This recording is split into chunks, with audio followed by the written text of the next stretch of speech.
Hello gamers, Jin here, and today I'll be giving my opinion on the 10, possibly more, most useful techs in Nomanssky for new players. As a newish Nomanssky player myself, getting the game around 3 months ago at the time of recording this, I thought this would help a little bit in pushing other new players towards some of the more useful early game technology.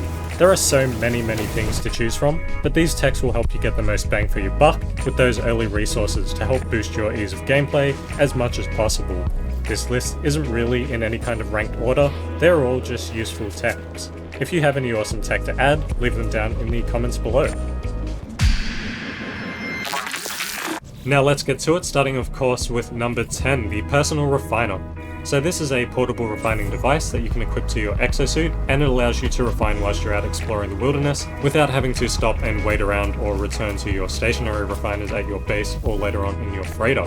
This is of course a huge help when you're Planetside or in your starship and you don't want to go to your base. Bear in mind that it still does require charging to be used. There is also a Mark II version that has an extra input slot for more complex refinement later on. Both of these can be bought for nanites at Iteration Selene upon the space anomaly if you didn't already learn it during the main storyline. Next up, number 9, we have the Aqua Jets. This starship upgrade lets you land on and take off from water, which is necessary because you aren't able to crash your ship into the ocean and land on the sea floor, so don't try that.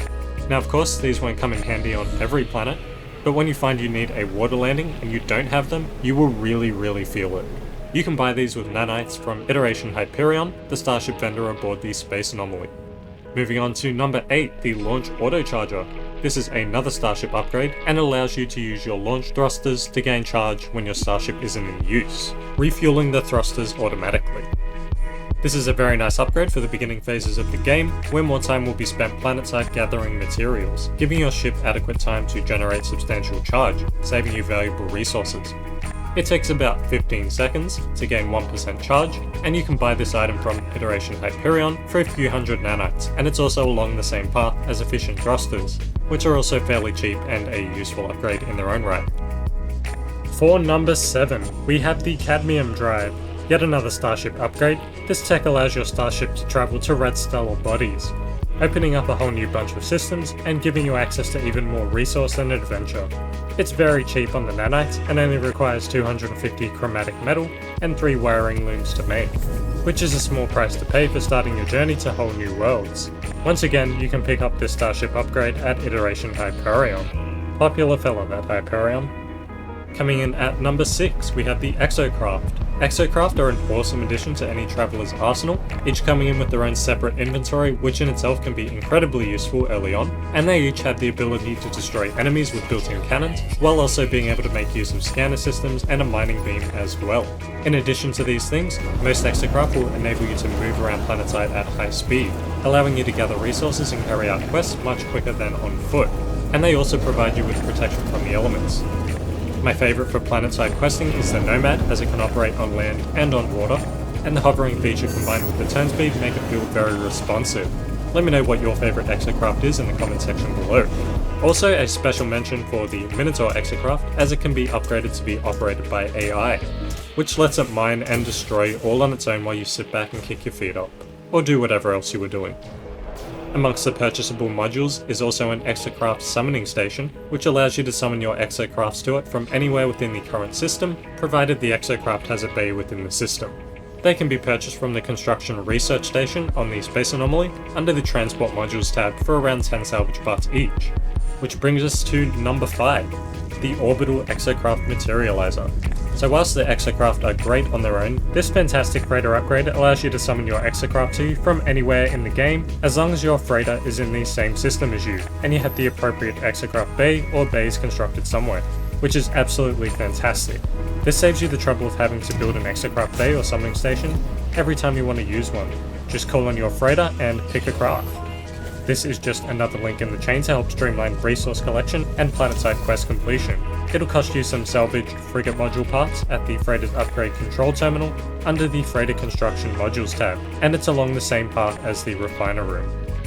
The room itself is fairly cheap to make, costing only 60 gold, 50 ionized cobalt and 3 warp cells, so make sure you pick this up whenever you can. Just as a semi-relevant side note, make sure you pick up your free weekly scanner from Iteration Helios at the Space Anomaly. and hunt down some derelict freighters when you're able.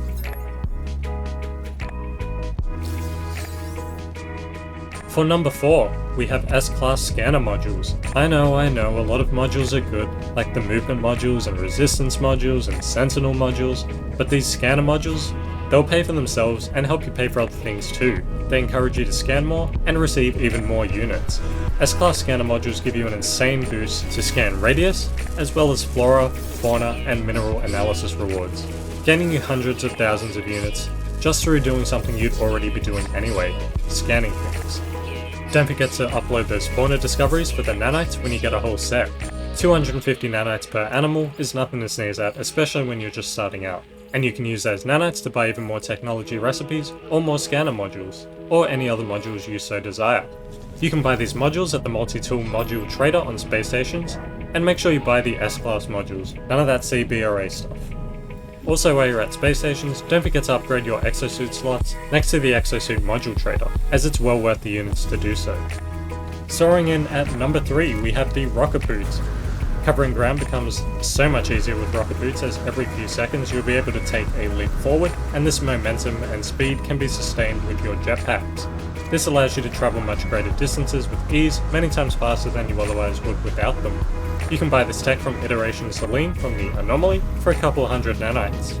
It's also relatively cheap to make, costing only 100 tritium and hydraulic wiring, which you can also get fairly easily. If you want to craft hydraulic wiring yourself though, you can acquire the blueprint with nanites at the Synthesis Laboratory on board the Space Anomaly, and look under Components and Devices, along the same line as dihydrogen jelly and carbon nanotubes. So the bang for your buck here is very, very worthwhile.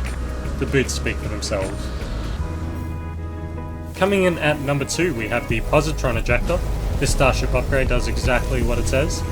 It ejects positrons. It's a relatively short-range shotgun-style weapon that fires a great spread at a pretty decent speed as well. This weapon is devastating to starships and freighters alike, and you don't have to worry about going overboard with heat dispersion as it recharges really, really quickly. And although this weapon is weaker against shields, it slices through enemies whilst dogfighting like a hot knife through butter. And as I mentioned, against immobile freighters, they pretty much don't stand a chance. This weapon is also very good at farming. It mows down meteor fields for resources, and when cruising Planetside, firing will net you all manner of things from meats to alloy metals to your usual carbons and ferrites. This is an amazing weapon, especially upgraded, and one of my favourites in the game through all phases. You can pick this module up with a few hundred nanites from Iteration Hyperion on the Space Anomaly. I highly recommend the Fragment Supercharger upgrade as well. Now I know stylistically this isn't the starship weapon for everyone. Alternatively, you can go with the Infra Accelerator. This is a great rapid fire alternative to the Positron Ejector, and it may be even faster for resource farming, though it's a little bit harder to aim when dogfighting against mobile starships. Anything slower though, such as a hauler or a freighter, will again get absolutely destroyed. The Infra Knife also disperses heat very, very fast while not firing, but if it does overheat, the recovery time is significant, kind of opposite to the Positron Ejector, so keep that in mind when using it. And just like the Positron Ejector, you can purchase this with a few hundred nanites from Iteration Hyperion on the Space Anomaly. And now for some, well, many honourable mentions. So firstly, we have the Freighter Scanner Room, otherwise known as the Planetary Probe. The Planetary Probe allows you to instantly scan the entire system, which is so good. This of course lets you know which resources are on which planet, how many fauna there are to discover, the climate and characteristics of said planet, etc. Definitely an upgrade worth getting, sooner rather than later. It's obtainable using salvage frigate modules at the Freighter's Upgrade Terminal Station thing.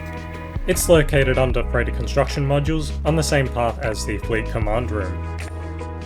For our second honourable mention, we have Hazard Protection upgrades, obtainable as one of the techs through Suspicious Tech modules, not to be confused with Suspicious Good modules or Suspicious Arms modules. You can find these in buried caches, from random shady starships, and by destroying pirate vessels. They're also available for purchasing with tainted metal from scrap vendors. These exosuit upgrades give you resistances to the elements, thermal, cold, toxic, and radiation, with values ranging from 2 to 10%. A perfectly rolled hazard protection upgrade in a supercharged slot can net you a massive 37% resistances to all elements, which is an excellent boost to your survivability and why it gets a mention here. Our last honourable mention would be the Economy Scanner. The only reason this wasn't high on the actual list is because I think it's far more valuable when you've unlocked a lot of systems. So this is absolutely fantastic for making units with, and it takes very little effort to do so once the systems are unlocked.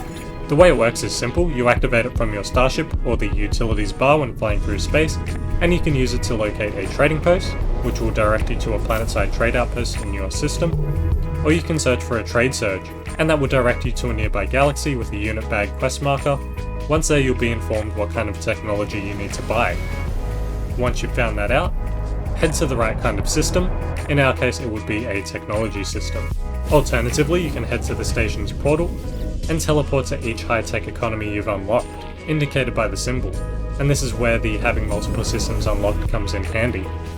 Each system you go to, make sure you buy all of the discounted items that you can, and when you're out of units or out of items to buy, return to the trade search system and sell everything off to the trade terminal. Rinse and repeat until you've run out of the right systems to teleport to, or when you've made enough units. With this, you can make millions and millions of units in minutes without really having to think or locate appropriate economies with the galaxy map by yourself. And if you don't have enough units to buy everything at once, you can just keep portaling back and forth buying and selling. If you didn't already get this tech from the main storyline, you can get it with nanites from Iteration Hyperion, the popular starship researcher and trader on this space anomaly. It's along the same line as the teleport receiver, which is a useful piece of tech as well, as it triples the range your starship can send and receive items to and from your exosuit. If you want to be more of a smuggler or fighter ace, then you should check out the cargo scan deflector and conflict scanners too. There's just so much useful tech. So after a bazillion honourable mentions, it's time for the last piece of tech that I basically make use of all the time now. The matter beam. This awesome freighter tech allows you to send items from your freighter to your exosuit from anywhere in the system, becoming increasingly more useful as the game progresses.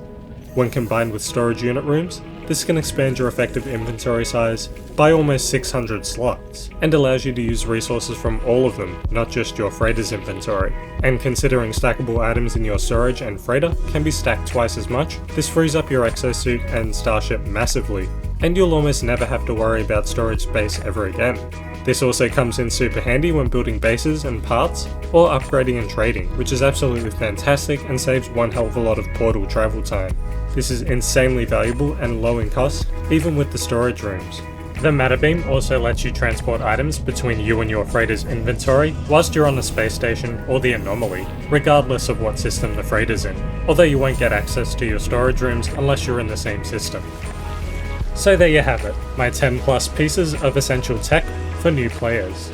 Thanks so much for watching. If you enjoyed this video, please leave a like, subscribe, and hit that notification bell if you want more content for Nomanssky, Diablo 4, and potentially other games in the future. And leave a comment down below what your favourite tech is, or if you have a list of your own, let's see it. Thanks again, and I hope to see you in the next video. Check out some of these other ones if you feel like. Bye!